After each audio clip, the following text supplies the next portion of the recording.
Buongiorno da Leandro Maggi, lo vedo in diretta, siamo con Riccardo Mancini, Plastic Free, perché ancora una volta si è impegnato in una spiaggia qua del Delta. Dove eravate sta domenica, Riccardo? Ciao Leandro, eravamo alla spiaggia dei Gabbiani nel comune di Eriano nel Polesine, nella punta estrema proprio dell'isola di Eriano dove il Po di Goro confluisce nel mare Adriatico. E che situazione avete trovato? È la situazione classica di tutte le spiagge qua nostrane, ossia plastica di tutti i tipi, di tutte le forme, soprattutto devo dire in questa spiaggia tanta microplastica e plastica di piccole dimensioni, proprio piccola. Poi dopo, vabbè, chiaramente anche vetro, pneumatici, ingombranti vari, però la plastica fa sempre da padrone. Ecco, tu che ormai sei un po' di anni che stai seguendo con Plastic Free questi raccolte, è migliorato un po' o è peggiorato? C'è un sentimento comune di venire, di cercare di comportarsi ecologicamente bene? Sì, allora la situazione migliora nel momento in cui dai continuità. Io ho visto Boccasette nel momento in cui tu cominci a fare più raccolte, quindi con cadenza temporale costante e regolare, vedi un miglioramento.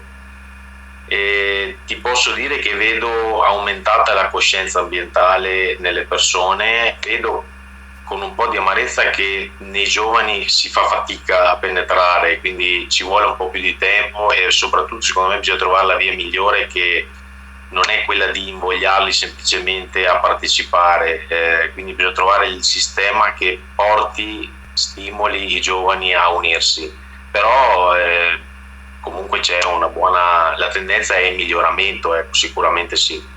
E i prossimi appuntamenti, Riccardo? Ormai ci hai abituato quasi Ma settimanalmente, quindi...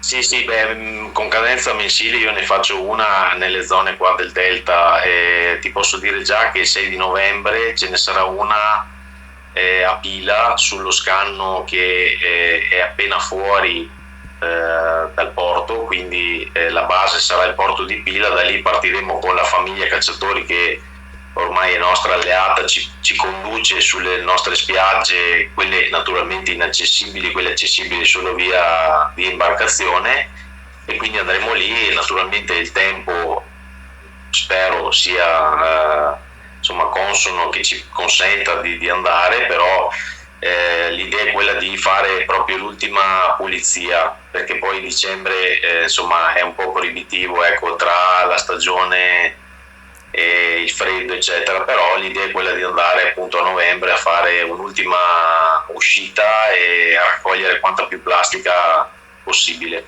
Ecco, ultima domanda. Gli operatori, in particolar modo pescatori e agricoltori, li trovi con una coscienza ecologica buona o vi stanno aiutando o cosa?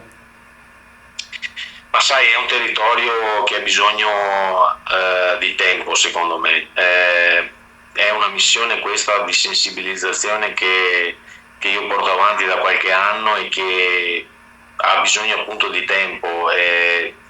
Credo che sia proprio questione di tempo per tutti gli operatori, agricoltori, pescatori, cioè tutti coloro che, anche gli operatori balneari, cioè comunque chiunque lavori nell'ambito di questo territorio ha bisogno di un percorso, e noi ci stiamo provando. Naturalmente abbiamo bisogno anche delle istituzioni, perché i comuni, la provincia, la regione, con cui stiamo tra l'altro aprendo un dialogo molto importante.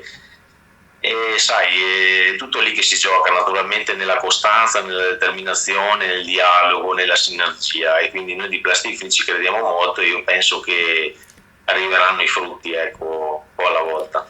Riccardo, ti ringrazio come sempre, disponibilissimo e bravo, perché ormai ti faccio i complimenti ogni volta e te li ripeto ogni volta. Complimenti a te, a Plastic Free, a tutti i tuoi affiliati e tutte le persone che collaborano con te.